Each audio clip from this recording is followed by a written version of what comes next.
ਕਿਵੇਂ ਚਾਚਾ ਵਿਛੜਿਆ ਕਾਫਲੇ ਦੀ ਦੌੜ ਚੋਂ, ਕਿਵੇਂ ਆਪਾਂ ਕੱਢੇ ਗਏ ਲਾਹੌਰ ਚੋਂ।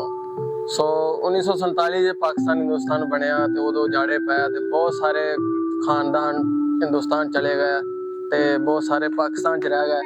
ਤੇ ਅੱਜ ਇੱਕ ਐਸਾ ਖਾਨਦਾਨ ਨਾਲ ਤੁਹਾਨੂੰ ਮਿਲਾਉਣ ਜਾ ਰਿਹਾ ਜਿਨ੍ਹਾਂ ਦੇ ਕੁਝ ਅਫਰਾਦ ਇੰਡੀਆ ਚਲੇ ਗਏ ਤੇ ਕੁਝ ਪਾਕਿਸਤਾਨ ਚ ਰਹਿ ਗਿਆ ਤੇ ਉਹਨਾਂ ਇਸਲਾਮ ਕਬੂਲ ਕਰ ਲਿਆ। ਤੇ ਆਓ ਤੁਹਾਨੂੰ ਨਾਲੇ ਪਿੰਡ ਵਿਖਾਣੇ ਆ, ਨਾਲੇ ਉਹਨਾਂ ਦੇ ਖਾਨਦਾਨ ਨਾਲ ਮਿਲਾਣੇ ਆ, ਨਾਲੇ ਤੁਹਾਨੂੰ ਉਹਨਾਂ ਦੀ ਜ਼ਮੀਨ ਜਾਇਦਾਦ ਵਿਖਾਣੇ ਆ। ਪਿੰਡ ਵਤਨਾ, ਜ਼ਿਲ੍ਹਾ ਲਾਹੌਰ ਤੇ ਡਿਸਟ੍ਰਿਕਟ ਰਾਏਵੰਡ, ਜਿਹੜਾ ਕਿ ਰਾਏਵੰਡ ਤੋਂ ਤਕਰੀਬਨ 3 ਕਿਲੋਮੀਟਰ ਦੂਰ ਸੁਵਿਆਸਰ ਰੋਡ ਦੇ ਉੱਤੇ ਇਹ ਪਿੰਡ ਮੌਜੂਦ ਹੈ। ਤੇ ਆਓ ਤੁਹਾਨੂੰ ਪਿੰਡ ਵਿਖਾਣੇ ਆ ਤੇ ਨਾਲੇ ਗੱਲਬਾਤ ਕਰਦੇ ਆ। अस्सलाम वालेकुम बाबा जी। वालेकुम सलाम। ਕੀ ਨਾਮ ਬਾਬਾ ਜੀ ਤੁਹਾਡਾ? निशान अली। ਕਿੰਨੀ ਉਮਰ ਤੁਹਾਡੀ? मेरी उम्र ਉਹਦੇ ਨੇੜੇ ਹੀ ਆਪਣੀ ਖੜੀ ਅੱਛਾ, ਜਦੋਂ ਪਾਕਿਸਤਾਨ ਬਣਿਆ ਤੁਹਾਨੂੰ ਫਿਰ ਹੋਈ ਸੀ ਫਿਰ? ਬੜੀ। ਅੱਛਾ, ਜਦੋਂ ਜਾੜੇ ਪਏ ਨੇ ਹਾਂ। ਉਦੋਂ ਕਿਹੜਾ ਕਿਹੜਾ ਟੱਬਰ ਇੱਥੋਂ ਉੱਠ ਕੇ ਗਿਆ? ਉਹ ਤਾਂ ਸਾਰੇ ਗਏ ਜਿਹੜੇ ਹਨ ਤੇ ਫਿਰ ਬਾਬੇ ਬਜ਼ਾਵਾ ਖਾਨ ਦੀ ਰਾਹ ਦੇਖੀ। ਅੱਛਾ, ਉਹਨਾਂ ਇੱਥੇ ਫਿਰ ਕਲਮਾ ਪਾ ਲਿਆ ਸੀ। ਉੱਥੇ ਕਰਮ ਪਾਸ ਤੇ ਇਹਨਾਂ ਦੇ ਕਿੰਨੇ ਭਰਾ ਸਨ? ਇਹ ਤਿੰਨ ਹਨ ਜੀ। ਅੱਛਾ, ਕੀ ਨਾਂ ਸੀ ਉਹਨਾਂ ਦੇ? ਇੱਕ ਦੇ ਨਾਂ ਕਰਤਾਰ ਸਿੰਘ ਸੀ ਅੱਛਾ, ਤੇ ਦੂਜਾ ਜਿਹੜਾ ਇਹ ਉਹਦੇ ਨਾਂ ਮੇਰੇ ਮੂੰਹ ਅੱਗੇ ਫੇਰਦਾ ਹੀ ਚੋਖਾ ਜਿਹਾ ਹੋ ਗਿਆ। ਵਧਾਵਾ ਸਿੰਘ? ਨਹੀਂ ਜੀ, ਬਜ਼ਾਵਾ ਖਾਨ ਤਾਂ ਉਹਨਾਂ ਦਾ ਪਿਓ ਸੀ। ਅੱਛਾ ਅੱਛਾ, ਉਹ ਹਾਂ ਜਾਰਾ ਸਿੰਘ, ਕਰਤਾਰ ਸਿੰਘ ਜੀ ਇਹ ਤਾਰਾ ਸਿੰਘ। ਹਾਂ ਸਾਡੇ ਹਨ ਤੇਰੇ ਪਿਓ ਦੇ। ਇਹ ਮਤਲਬ ਚਲੇ ਗਏ ਸਨ ਇਧਰੋਂ? ਉਹ ਚਲੇ ਗਏ ਮੈਂ ਫਿਰ ਇੱਥੇ ਗਏ ਤੇ ਫਿਰ ਤੇ ਦਲੀਪ ਸਿੰਘ ਕੌਣ ਸਾਈ? ਦਲੀਪ ਸਿੰਘ ਜੀ ਇਹਨਾਂ ਦਾ ਆਦੀ ਸੀ। ਕਿਹਨਾਂ ਦਾ? ਇਹਨਾਂ ਦਾ ਬਾਬੇ ਬਦਾਵਾ ਸਿੰਘ। ਅੱਛਾ, ਉਹਦੇ ਪੁੱਤਰ ਸਨ ਇੱਕ ਵੱਡਾ ਜੀਤਾ ਸੀ, ਉਦੋਂ ਛੋਟਾ ਨਾਮਾ ਸੀ। ਦਲੀਪ ਦੇ ਪੁੱਤਰ? ਉਦੋਂ ਛੋਟਾ ਭਾਈ ਸੀ, ਉਦੋਂ ਛੋਟਾ ਜੋਗਿੰਦਰ ਸੀ, ਉਦੋਂ ਛੋਟਾ ਟੇਕ ਸਿੰਘ। ਇਹਨਾਂ ਦੀ ਪੈਲੀ ਕਿਹੜੀ ਸਾਈਡ ਤੇ ਹੁੰਦੀ ਸੀ? ਆਪਣੀ ਲੈਂਦੇ ਜਾਏ ਅੱਛਾ, ਕਿੰਨੀ ਪੈਲੀ ਸੀ ਇਹਨਾਂ ਦੀ? ਦੇ ਸਕਮਾ। 1.5 ਸੁਕਮਾ? ਹਾਂ। ਅੱਛਾ, ਤੇ ਇਹ ਇਹਨਾਂ ਦਾ ਪਿੰਡ ਦੇ ਵਿੱਚ ਮੇਲ ਵਰਤਨ ਕਿਵੇਂ ਦਾ ਸੀ ਲੋਕਾਂ ਦੇ ਨਾਲ? ਬਾਇਆ ਸੁਣਾਈ। ਇਹ ਵੀ ਸੁਣਦੇ ਰਹਿਣਾ ਵੀ ਜਦੋਂ ਜਾੜੇ ਪਏ ਨੇ ਉਦੋਂ ਕੁੱਟਮਾਰ ਬੜੀ ਹੋਈ। ਇੱਥੇ ਪਿੰਡ ਦੇ ਵਿੱਚ ਕੋਈ ਕਤਲੋਗਾਰਤ ਹੋਈ ਕਿ ਅਮਨੋ ਸ਼ਾਂਤ ਰਿਹਾ? ਨਾ ਵੀ ਅਮਨ ਇੱਥੇ ਕੋਈ ਗੱਲ ਨਹੀਂ। ਅੱਛਾ, ਉਸ ਤੋਂ ਬਾਅਦ ਆਏ ਸੀ ਪਾਕਿਸਤਾਨ ਨੂੰ ਦੁਬਾਰਾ ਕਦੀ ਮਿਲਣ ਗਿਲਣ? ਮਿਲਣਗੇ ਇਹ ਆਇਆ ਇੱਕ ਰੂਪ ਸਿੰਘ ਆਇਆ ਤੇ ਬਾਬਾ ਯਾਦਵ ਸਿੰਘ ਵੀ ਆਇਆ ਹੈ ਤੇ ਉਹ ਦੂਜਾ ਆਪਣਾ ਕੀ ਨਾਮ ਹੈ ਮੱਖਣ ਸਿੰਘ ਦਾ ਮੁੰਡਾ ਹੈ। ਹਾਂਜੀ ਹਾਂਜੀ, ਵਧੀਆ ਠੀਕ ਹੈ ਜੀ, ਤੁਸੀਂ ਦੱਸੋ? ਮੈਂ ਜੀ ਬਟਨਿਆਂ ਤੋਂ ਬੋਲਣਾ। ਹਾਂਜੀ ਹਾਂਜੀ, ਅਤੇ ਸਾਡੇ ਭਰਾ ਜੇ ਹੈਗੇ ਨੇ ਕਿ ਕਿਉਂ ਚੜ ਗਏ? ਨਹੀਂ ਜੀ, ਉਹ ਤਾਂ ਸਾਰੇ ਤੁਰ ਗਏ ਜੀ।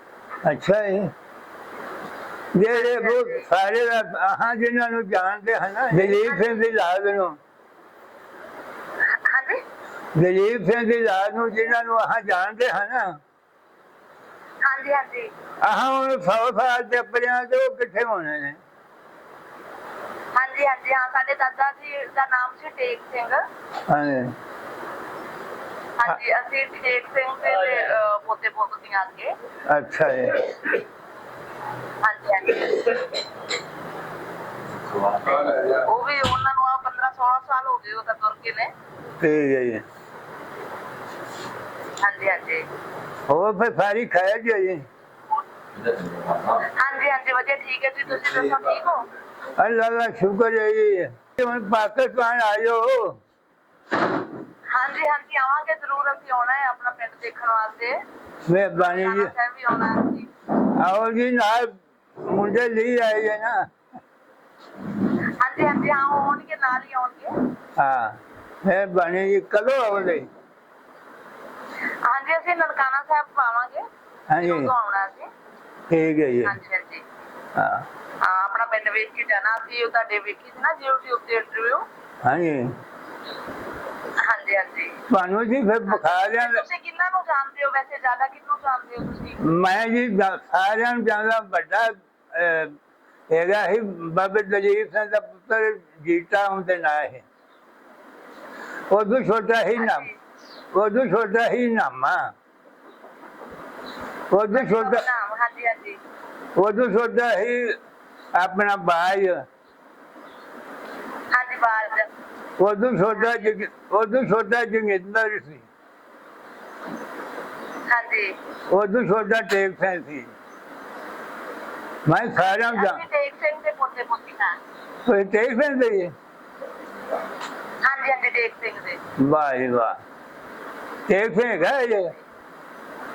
ਨਹੀਂ ਨਹੀਂ, ਉਹਨਾਂ ਨੂੰ ਪੂਰੇ ਹੋਏ 15 ਸਾਲ ਹੋ ਗਏ ਉਹਨਾਂ ਨੂੰ ਵੀ। ਠੀਕ ਹੈ। ਹਾਂਜੀ ਹਾਂਜੀ।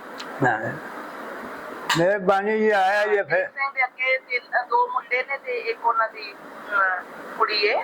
ਠੀਕ। ਹਾਂਜੀ ਹਾਂਜੀ। ਹੋਰ ਸਾਰੀ ਖਾਇਆ ਜੇ ਨਾ ਹੁਣ ਜਿੱਦਾਂ ਹੀ। ਹਾਂਜੀ ਹਾਂਜੀ ਵਧੀਆ, ਸਭ ਦੀ ਚੜ੍ਹਦੀ ਕਲਾ। ਤੁਸੀਂ ਵੀ ਆਓ ਇੱਧਰ ਪੰਜਾਬ।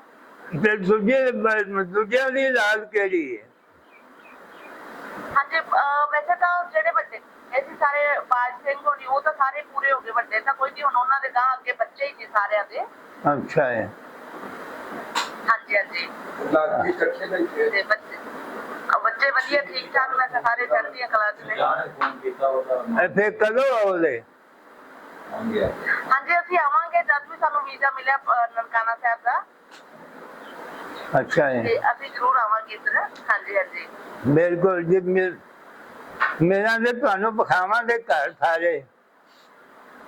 ਹਾਂਜੀ ਹਾਂ, ਅਸੀਂ ਆਵਾਂਗੇ ਜ਼ਰੂਰ, ਤੁਹਾਡੇ ਕੋਲ ਆਵਾਂਗੇ। ਹਾਂ, ਮਿਹਰਬਾਨੀ। ਇਹ ਜਿਹੜਾ ਤੁਸੀਂ ਇਸ ਟਾਈਮ ਘਰ ਵੇਖ ਰਹੇ ਹੋ, ਇਹ ਦਲੀਪ ਸਿੰਘ ਦਾ ਹੀ ਘਰ ਹੁੰਦਾ ਸੀ।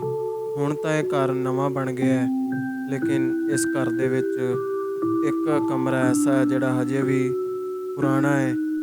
ਬਾਕੀ ਸਾਰਾ ਘਰ ਤਾਂ ਨਵਾਂ ਬਣ ਗਿਆ ਹੈ, ਪਰ ਇਹ ਕਮਰਾ ਜਿਹੜਾ ਇਹ ਹਜੇ ਵੀ ਪੁਰਾਣਾ ਹੈ, 1947 ਵੇਲੇ ਦਾ, ਜਿਹੜਾ ਕਿ ਕੁਲਦੀਪ ਸਿੰਘ ਕੇ ਘਰ ਦੇ ਵਿੱਚ ਮੌਜੂਦ ਹੈ ਕਮਰਾ।